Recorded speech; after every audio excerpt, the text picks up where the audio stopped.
수십 년간 저는 사람들이 가장 고통받는 현장만을 찾아다녔습니다. 전쟁터의 총성, 지진이 남긴 폐허, 물이 빠진 홍수 현장의 뻘밭. 그곳에서 저는 인간이 얼마나 연약한 존재인지 그리고 얼마나 강한 존재인지 동시에 목격해왔죠. 그런데 어느 날부터 저는 모든 현장에서 단 하나의 공통된 이름을 듣게 됐습니다. 전쟁터에서도 재난의 한복판에서도 사람들은 이렇게 말했어요. 한국이 왔다고요? 그럼 이제 괜찮습니다. 한국이 움직인다면 우리도 따르겠어요. 도대체 왜일까요? 대한민국이란 이름이 세계 구조 현장의 지침이 돼버린 충격적인 이야기, 지금 시작합니다. 그 전에 잠깐 1초 만에 누를 수 있는 좋아요 버튼을 꾹 눌러주시면 영상 제작에 아주 큰 힘이 됩니다. 저는 엘리자 로웰입니다. 런던 BBC 스튜디오에서 여러분께 이야기하고 있어요. 하버드에서 정치학을 수석으로 졸업했고 MIT에서 국제정책학 석사를 받았습니다. 퓰리처상도 2번 받았죠. 전 세계 분쟁 지역을 다니며 진실을 보도하는 게 제 일이었어요. 하지만 저에게는 꺼내기 힘든 과거가 있습니다. 10년 전 한국의 세월호 참사 현장에서 저는 무너져 내리는 체제를 목격했습니다. 진실을 외면하는 모습들을 봤죠. 그로부터 2년 후 국정농단 사태까지 지켜보면서 한국이라는 나라에 대한 회의감이 깊어졌습니다. 그 후로 저는 한국과 관련된 취재는 피했습니다. 아니, 외면했다고 해야겠네요. 그런데 2025년 어느 날 동료 기자가 제게 말했습니다. 엘리자, 믿어지지 않는 일이야.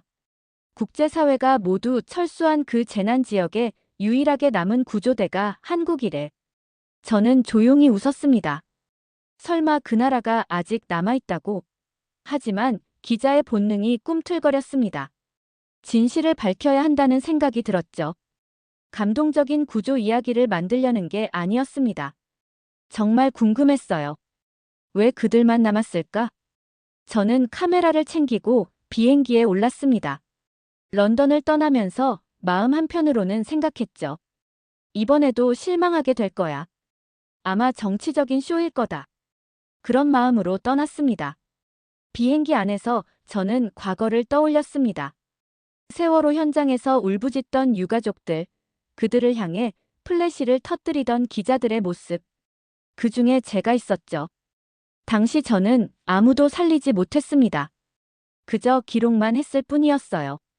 이번에는 다를까? 아니면 또 다른 실망만 안고 돌아오게 될까? 비행기가 목적지에 가까워질수록 제 마음도 복잡해졌습니다. 10년 만에 다시 한국과 마주하게 되는 순간이었으니까요. 착륙하면서 창밖을 내려다봤습니다. 파괴된 도시, 무너진 건물들. 그리고 그 한가운데서 묵묵히 작업하는 사람들의 모습이 보였습니다. 한국 국제구조대였죠. 그들을 직접 만나보기 전까지는 확신할 수 없었습니다. 과연 이들이 진짜일까? 현장에 도착했을 때의 충격을 지금도 잊을 수 없습니다.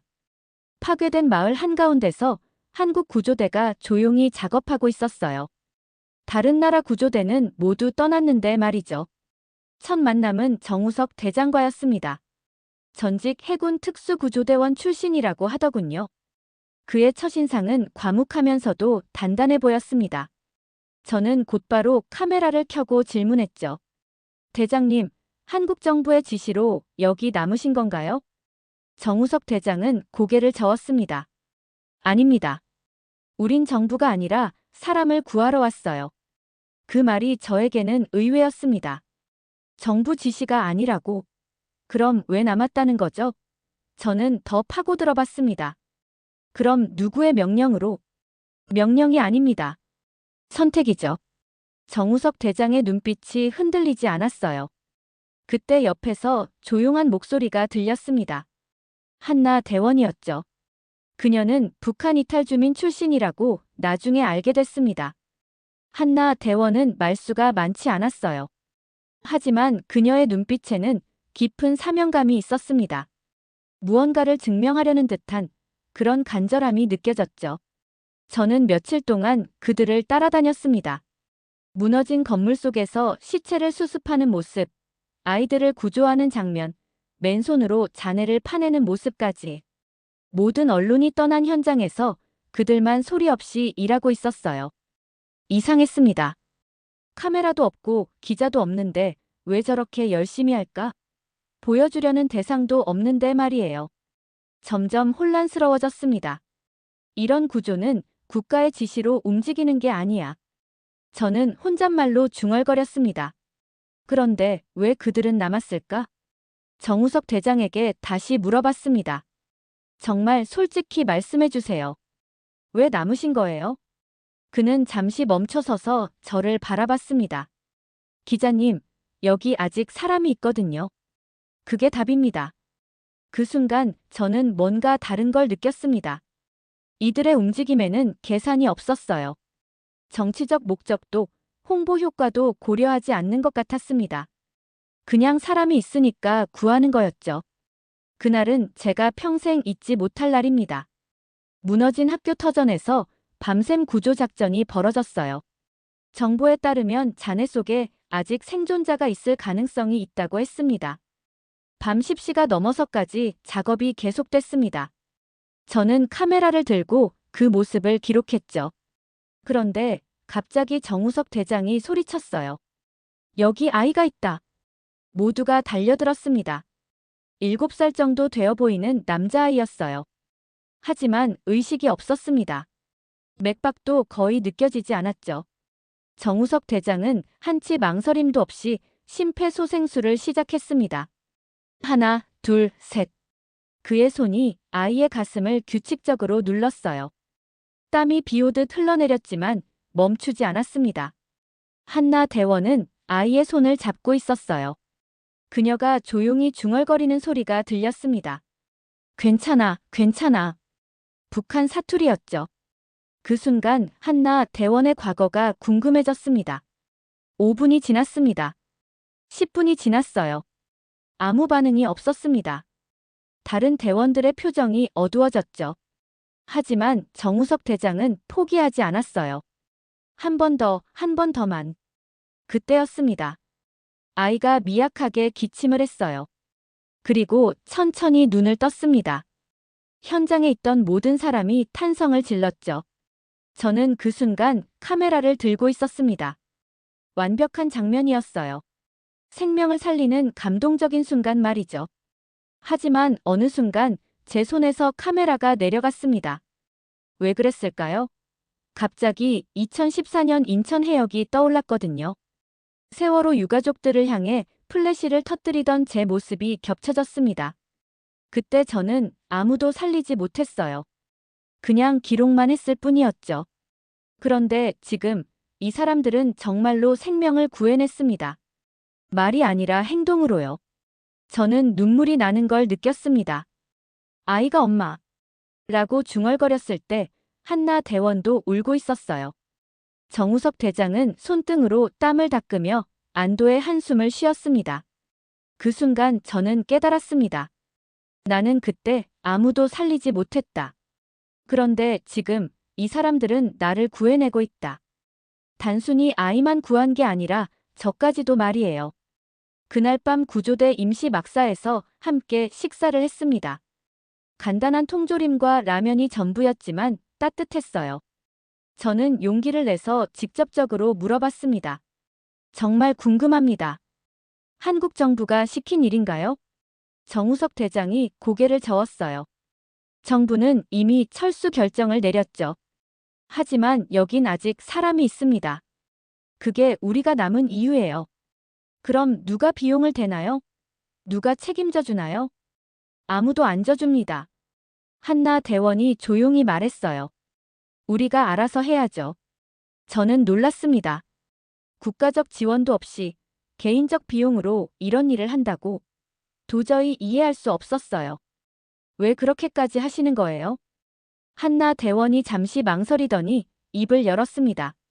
저는 태어나서 한 번도 누군가를 구조해 본 적이 없었어요. 북에 있을 때도 남으로 온 후에도 항상 도움받기만 했죠. 지금은 나도 누군가에게 작은 빛이 될 수 있다는 걸 믿고 싶어요. 한나 대원의 목소리가 떨렸습니다. 그녀의 과거가 어땠을지 짐작할 수 있었어요. 아마 많은 도움을 받으며 살아왔을 거예요. 이제는 자신이 도움을 주는 사람이 되고 싶은 거죠. 대장님은 어떠세요? 정우석 대장은 한참을 생각하더니 말했습니다.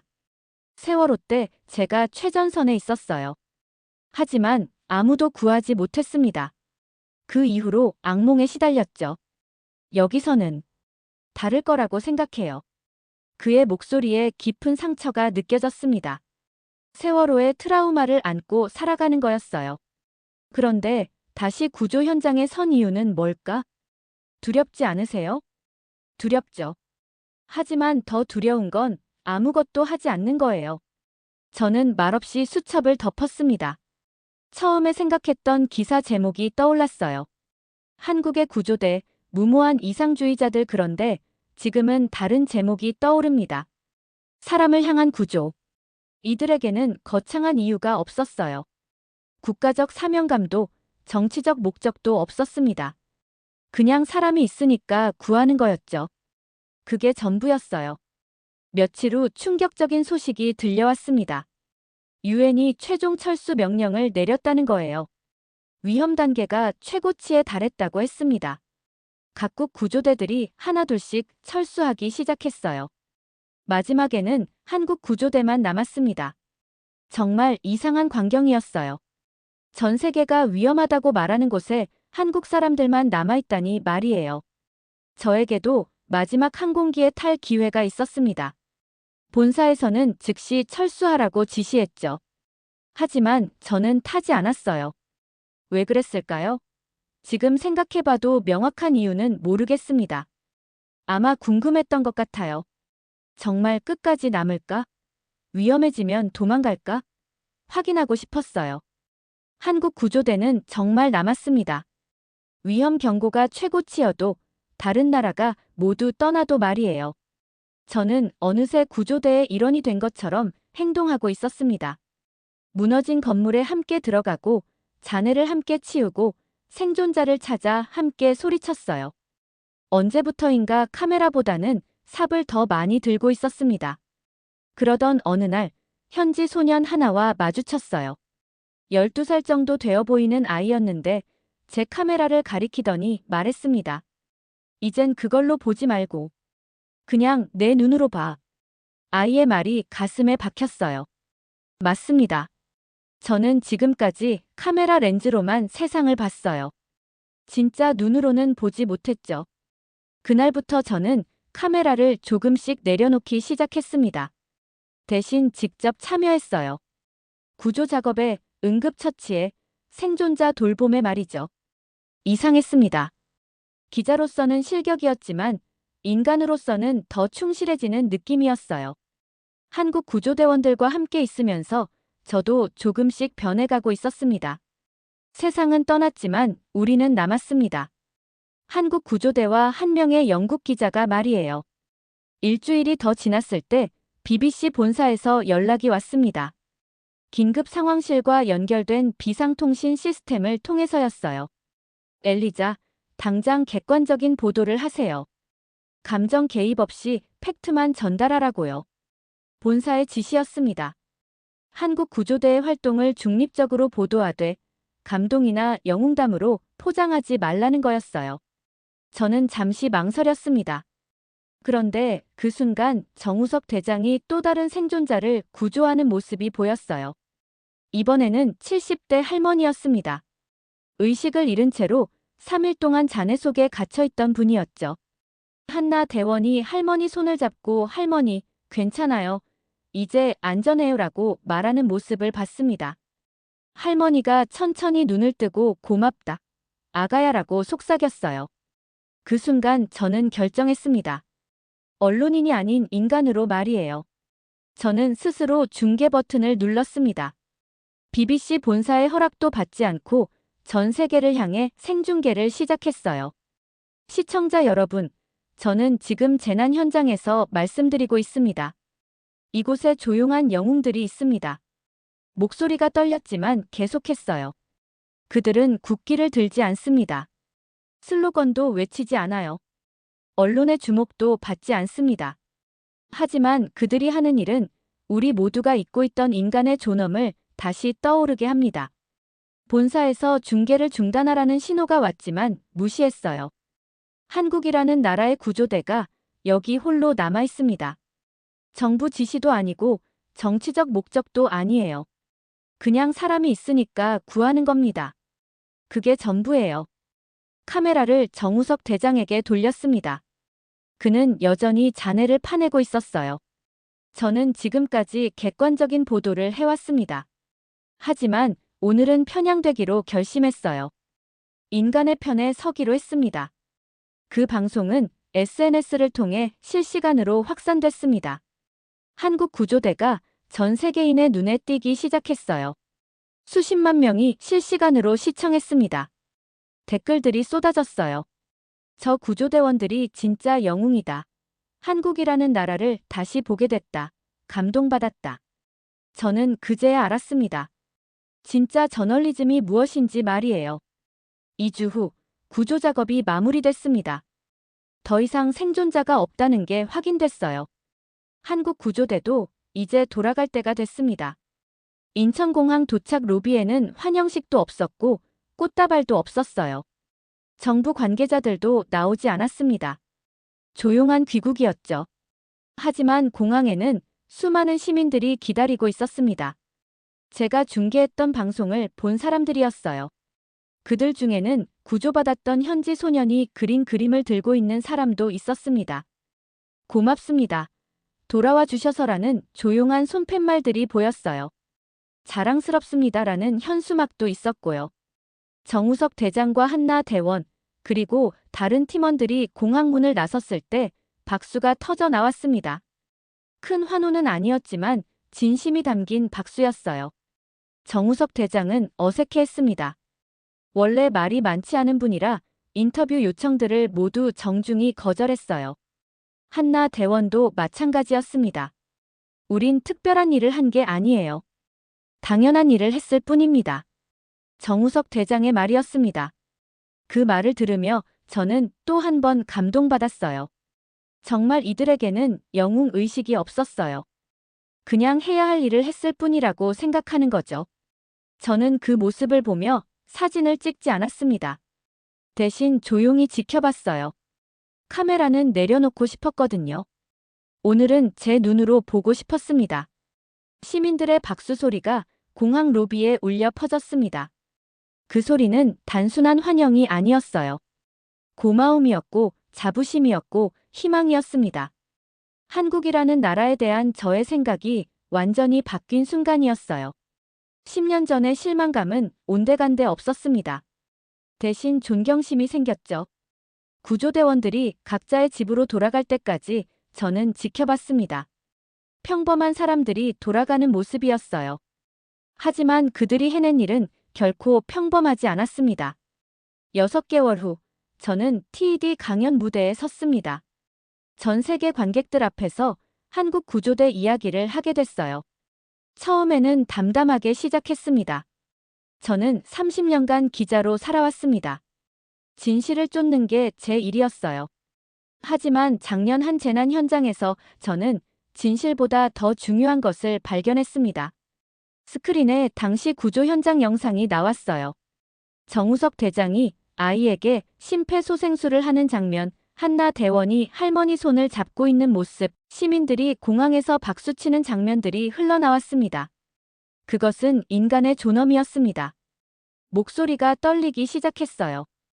그 순간들이 다시 떠올랐거든요. 한국이라는 나라의 구조대가 있었습니다. 정부 지시도 없이, 정치적 목적도 없이, 언론의 주목도 받지 않으면서 그들만 남았어요. 사람이 있으니까 구하는 게 전부였습니다. 관객들이 숨을 죽이고 들었습니다. 저는 그들과 함께 하면서 깨달았어요. 나라의 품격은 말이 아니라 행동에서 나온다는 걸 말이에요. 화려한 선언문이나 웅장한 연설이 아니라 조용히 사람을 구하는 손에서 나오는 거였습니다. 눈물이 나는 걸 느꼈습니다. 참으려고 했지만 소용없었어요. 진실을 쫓는 기자로 살았지만 그날 이후 저는 존엄을 기록하기로 했습니다. 그리고 그 존엄을 지켜준 이름 없는 구조대, 그들이 한국이었습니다. 강연이 끝났을 때 기립박수가 터져 나왔어요. 하지만 저에게 박수를 보내는 게 아니라는 걸 알았습니다. 오늘의 사연은 여기까지입니다. 구독과 좋아요는 영상 제작에 아주 큰 힘이 됩니다. 지금까지 우감사의 사라였습니다. 오늘도 우리 구독자님들의 가정에 따뜻한 행복이 가득하시길 진심으로 바라겠습니다. 긴 영상 끝까지 시청해주셔서 정말 감사합니다. 내일 더 좋은 이야기로 찾아뵙겠습니다. 감사합니다.